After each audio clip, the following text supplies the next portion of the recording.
Forest was a game that changed my perspective on the possibilities of survival horror games. Playing this years ago with some friends is one of my favorite gaming experiences of all time. I was blown away by the atmosphere, building, and horror aspects that the game had integrated, and the exploration and story elements were a complete surprise to me. I had no clue how deep the game was, and once we got to exploring the cave systems, my respect for the game was unparalleled. And if you know anything about the development process that The Forest went through, it makes the game even more impressive. I can't tell you how excited the Cubo crew and I are for the next Forest game, and although there have been some less than ideal delays and pushbacks, this has got to be one of our most anticipated games of the year. When the game releases, there is no doubt that we will be recording a fully fledged podcast episode on the game, so if you enjoy gaming podcasts and generally our gaming views, we highly recommend checking out Cuboldcast and waiting for that drop. In the meantime though, we can only speculate so much on how the game will turn out, but there are definitely some game mechanics, story elements, and support options that we want to be added to the game. So, in our opinion, here are the 10 things that we need in the new Sons of the Forest game. Something that I really wasn't prepared for when playing the first Forest game was the sheer terror that the game successfully pulls off. Whether it was running through the forest at night and hearing the pitter-patter of the bare feet running beside you, or going deep into the caves only to find that there's an Armsy barreling towards you. Even the small, nuanced sounds in the atmosphere are horrifying. If you were to sit in the forest, either during the day or at night, the sounds of the forest are just eerily unsettling, considering you are all alone and what terrifying creatures reside on the island with you. Our hope is that the Sons of the Forest releases with just as much or even more terror elements in the game. The type of terror we want isn't scripted jump scares or scary music playing constantly, but an accurate description of what's happening around you. Meaning the forest sounds lonely and the knowledge of not knowing what could be around you will just eat away at you. You want a terrifying atmosphere where unscripted events happen, where you can run into a creature out of nowhere. Those experiences are what made the first Forest game stand out in the survival horror genre. From the little footage that we see in the trailers and gameplay footage that we currently have, the game looks very scary, and the caves seem to have been a huge focus in the development process, which is a good sign that the developers know what made the first game scary. I have high hopes that the game will be just as, if not more terrifying than the first Forest game, and if that's the case, I am more than happy to experience even more nightmare-inducing moments when it releases.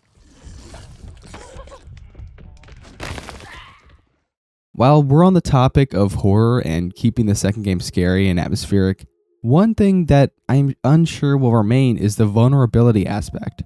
Something that made the first game unique is that you started out with nothing, and even in the late game, when you had all the armor and weapons, you still felt underpowered and vulnerable to the creatures around you. This was such a charming element that I personally loved because you couldn't just mow down enemies and you didn't feel invincible. You had to play out your situation smart, and if you were outnumbered, you really had to just gun it for the base and hope you don't get killed on the way there. From what we've seen in the footage that we have, there seems to be more access to weapons and guns than you had in the first game, which I am all for. My only concern is that they make the gameplay easier than in the first game.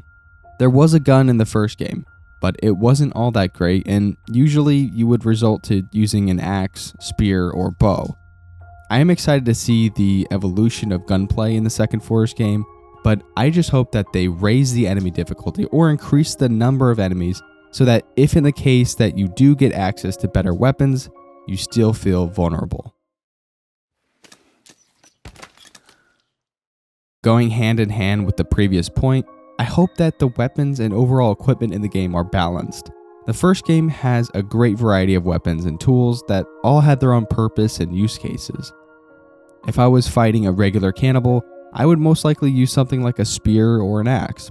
But when fighting an Armsy, the dynamite and bows would come out.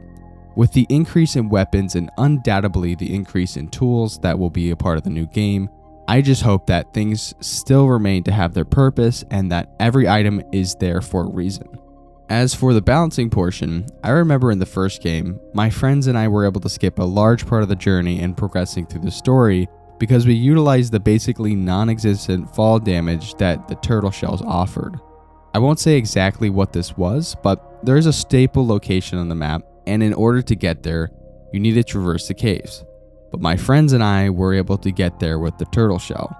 Although I didn't mind having this shortcut, I kinda hope that things are balanced and the newly added tools and more effective weapons that get added don't feel too powerful. The Forest was a game that pushed the boundaries of in-game mechanics in my mind. The chopping down of a tree and the water and other interactive physics in the game were better than most AAA developers could do. The development process of The Forest wasn't an easy one, so when it was released with these seriously impressive physics, it made my respect for the game skyrocket. Even though the graphics and some of the physics may not be as impressive by today's standards, the game still holds up incredibly well. From the footage we have seen so far, the physics and graphics look unreal. The wood chopping, base building, and that one shoveling scene that had me so impressed, it was an actual talking point with my friends on how excited we were to see the game physics. I already know the game is going to have incredible physics, but I want this game to push the envelope even more and become an icon for physics as the first game did. Yet another element of the first game was the different ways you can interact with the cannibals on the island. Although most people will result in fighting them when encountered, there have been some people on YouTube who have actually formed a relationship with them. You can even get to the point where they won't attack you, and it's so weird to think that this is a thing in the game. Most of the time, NPCs are just programmed in a way to do what they are there to do, either talk and interact with you or try to kill you. But there are multiple ways to interact with the cannibal society. This was yet another huge improvement in the game space that I hadn't seen before. I hope we see even more opportunities like this in the second Forest game. Although we had these interesting options in the first game, I feel most of the time the NPCs were there to antagonize you. What I would love to see is multiple ways of interacting with the creatures or monsters or whatever we see in the second game. Maybe even ways of making relationships with certain factions of creatures that could affect your appearance to others. I don't want that to be a massive focus, but I would love for there to be even more ways of interaction with the NPCs and creatures on the island.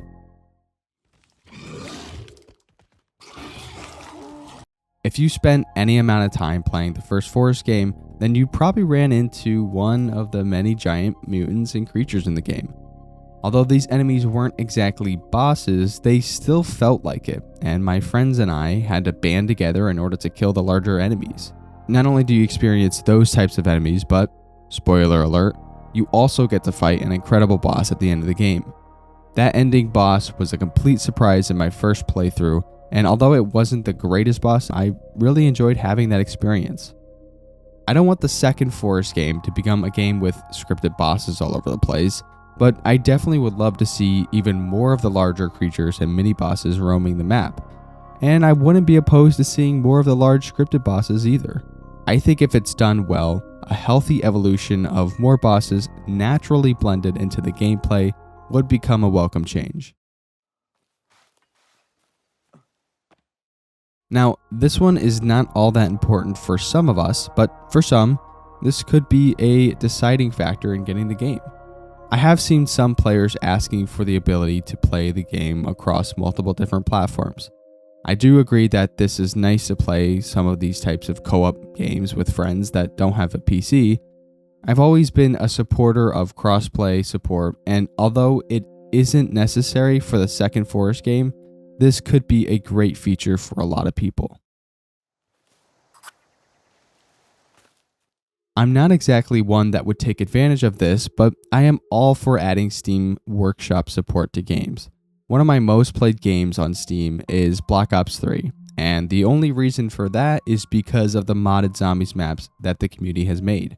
Now, the first Forest game doesn't even have Steam Workshop support as of me recording this video, and it doesn't seem likely that they're going to add it. So the chances of us getting support in the second Forest game seem slim, but not impossible. The Forest has always had some sandbox type aspects, and especially with the graphical updates and physics improvements, I think the possibility of having Workshop support would open a vast amount of opportunities. For me, I'll enjoy the game no matter what support it comes with, but I have to agree that if it had Workshop support after beating the game and maybe playing it through another time or two, I would love to see what the community can make and explore more fun ways to play the game. The Forest could be an absolutely horrifying experience when playing on your PC, and it's even more of a terror when playing in VR. If you don't believe me, either try it yourself or watch some YouTubers try the game in VR. The first Forest game didn't originally have support for VR, but it eventually came out. I suspect that this will most likely be the case for the Sons of the Forest. I would be all for having VR come out when the game releases, but realistically, I think it'll be released at a later date. The developers would most likely need to tighten up some things and put out some updates and fixes before delving into the various problems that could come with porting a game to VR. But I think it's safe to assume VR will be coming to the game, and I really hope it does. Lastly, I want one of the most intriguing features of the first game to remain true in the second release: the mystery. I went into playing this game knowing nothing about it. I thought it was just a survival game. I didn't even know about the horror aspects of the game until I played it. Getting to experience and uncover all the secrets and mysteries with my friends in real time has made the Forest stand out among all of the other games that I've played. I thought I had the game figured out after building my first base and exploring the majority of the caves, but the game never failed to continue to surprise me with more story and lore, which the lore of the game was also just as captivating as the story. I loved getting those little drawings and snippets of lore and finding out more about the island and its history. I really had no clue what was happening, and the ending of the game was a complete surprise. We know a lot of the story now and where we are continuing, but I hope that wherever the game takes us, there is more mystery and lore than we could have ever imagined. It may just be me, but I like when I don't have everything figured out in a game. I trust the developers have a great plan for the story and the remaining lore of the series, and for me, the more mystery and intrigue, the better. Well, that's going to be it for our list of the 10 things that we need in the upcoming Forest game. I guarantee that we missed some, so if we did and you have some things you hope to see in the upcoming release, be sure to leave them down in the comments below. As always, a like and subscribe are always appreciated, and we will see you in the next video.